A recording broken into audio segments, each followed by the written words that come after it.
Hello, welcome to part 11 of toxin sequestration theory. This is my new theory of cancer. I'm very excited about it. It builds on the research of MIT professor Stephanie Seneff.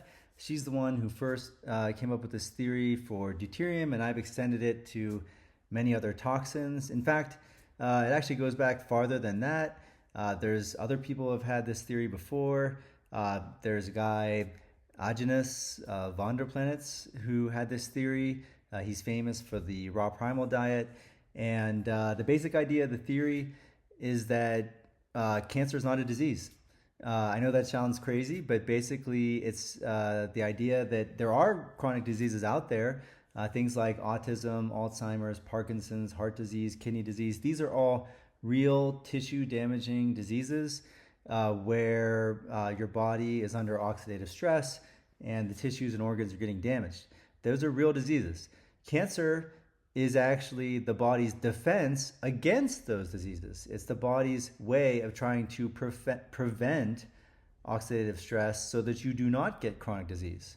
And in particular, the things that cause oxidative stress are toxins, things like glucose, fructose, seed oils, oxalates, the plant toxins, the heavy metals, and the microplastics, the industrial chemicals, the benzene, the forever chemicals.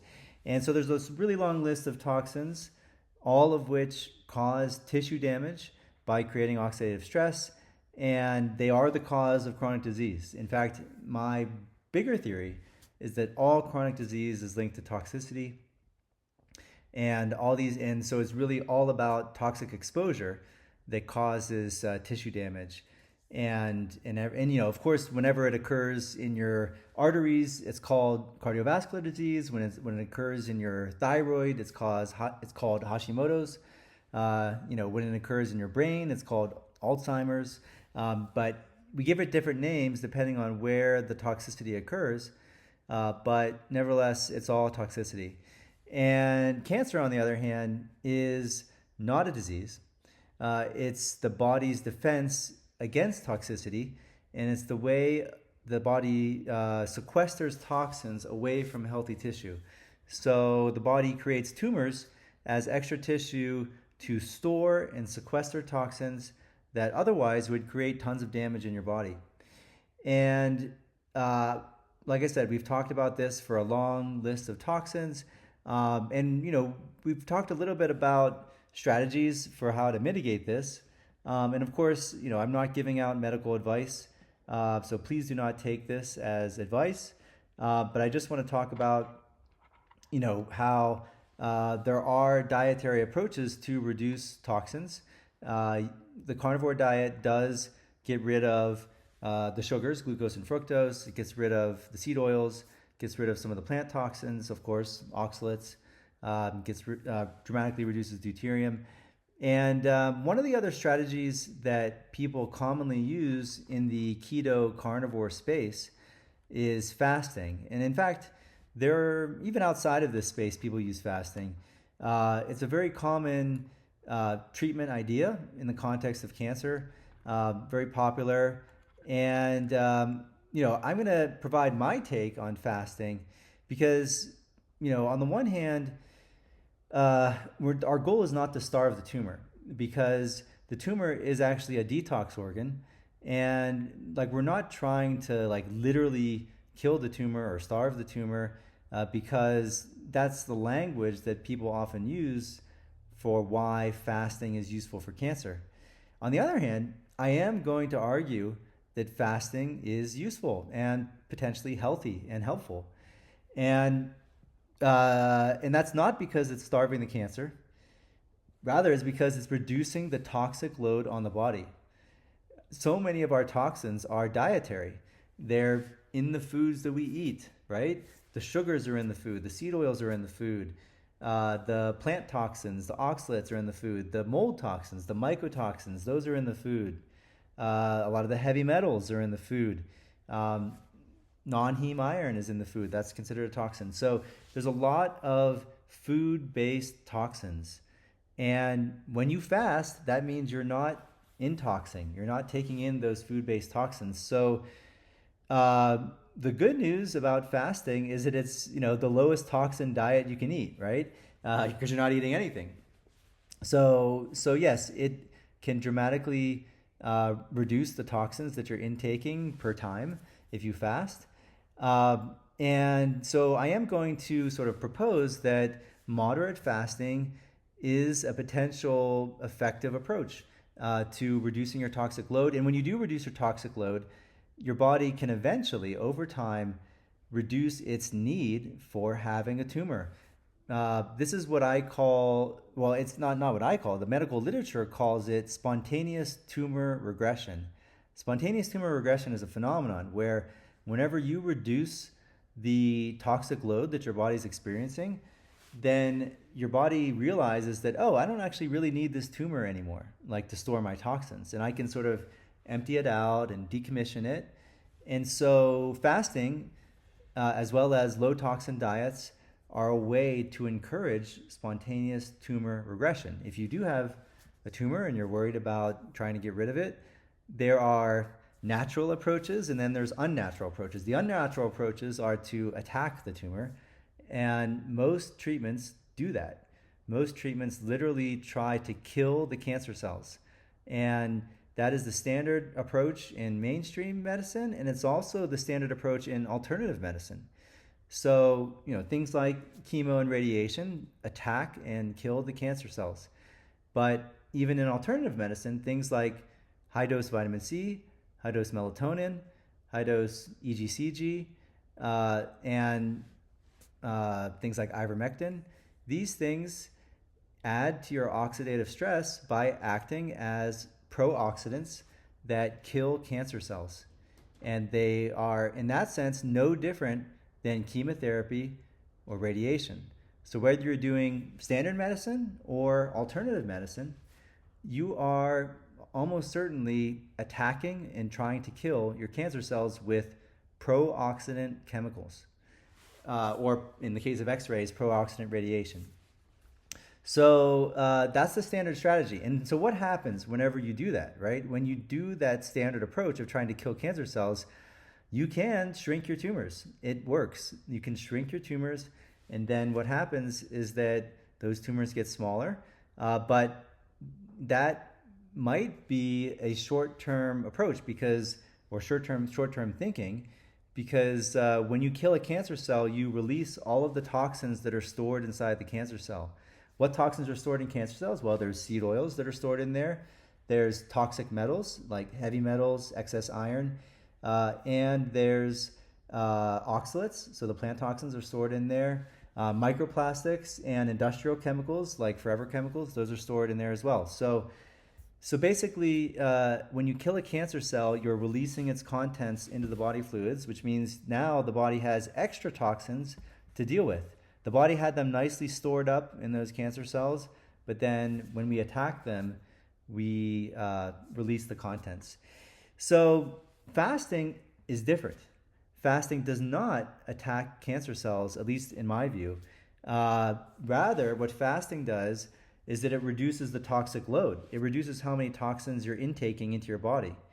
And that's a good thing. That's what we want, right? We want to reduce the toxic load. And so fasting is actually the natural way to encourage tumor regression, because when you're reducing your toxic load, your body says, oh, like there's not many toxins around in here, so we can actually kind of start decommissioning the tumor if the toxins aren't around. So that just gives a different perspective on why fasting is helpful. Now, there is a difference between short-term and long-term fasting. In short-term fasting, these are things like fasting, like intermittent fasting, where you do it for, half a day or a day, like 12 to 24 hours or even 36 hours. That, like I said, is not really stressful for the body. It boosts autophagy, and we'll get into autophagy. It reduces your toxin intake, and generally, it's viewed as healthy. However, it is worth pointing out that there is a slight difference between short-term fasting and long-term fasting. So prolonged fasting is like when you do it for 2 days or more, and you have to potentially exercise caution if you do have advanced cancer, because prolonged fasting can trigger muscle wasting. It's called cachexia. And, cachexia is a defense mechanism that the body uses. So, but nevertheless, it can be in excess. Cachexia can be fatal. It can cause people to die. If you have too much muscle wasting, you can eventually die from muscle wasting. So yeah, you have to be very careful with prolonged fasting because you probably do not want to be triggering a muscle wasting response. So naturally you want to listen to your body and see how your body feels. Of course, we're trying to listen to our bodies here. On a personal note, I will say that I tolerate intermittent fasting very well. My body feels actually great when I skip a meal. If I skip breakfast, I notice that I actually feel usually better than I normally would feel if I ate breakfast. So intermittent fasting, I would say personally, feels good to me. And many people kind of report the same thing, that, oh, if I skip a meal, I actually feel pretty good. And that's consistent with my understanding of the literature that intermittent fasting is actually a healthy thing to do. But yeah, like I said, you have to be careful is in the difference between this sort of short-term intermittent fasting versus long-term fasting. With long-term fasting, the conventional wisdom is that you're trying to starve cancer, but I'm arguing that that's not really our goal. Starving cancer is not really what we're trying to do here. We're really trying to reduce our toxic load and not stress the body out. We want to be in a low stress situation. And as you can imagine, a prolonged fast does put the body under stress, right? So that's not really what we're trying to do. We're not trying to be stressful. Stress is actually the cause of chronic disease, or specifically oxidative stress. But standard stress like intense hunger, that's a kind of stress that can actually translate into things like oxidative stress. So anyway, it's just something to be thoughtful of, right? So just listen to your body and see what feels right to you, and exercise caution with prolonged fasting, especially if you have advanced cancer, because that can trigger muscle wasting. Let's talk about ketosis and autophagy. Now, in Thomas Seyfried's theory of cancer, ketosis is kind of magical, right? And you have people following his protocol that are like tracking their ketone levels, thinking that somehow the ketones themselves are these magical chemicals that are just, incredibly healing and they destroy cancer or whatever. In my theory, that's not really what's the magic of how fasting works. It's not that ketosis is some magical thing and that ketones are amazing. Rather, it's that when you do a keto diet and when you do fasting, you are on a very low toxin diet and you're not putting toxins into your body.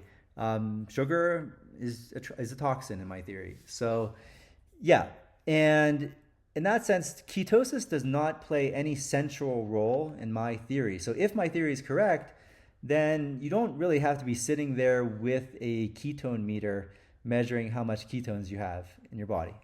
On the other hand, autophagy does look somewhat magical in my theory, because autophagy, as you know, is triggered by fasting.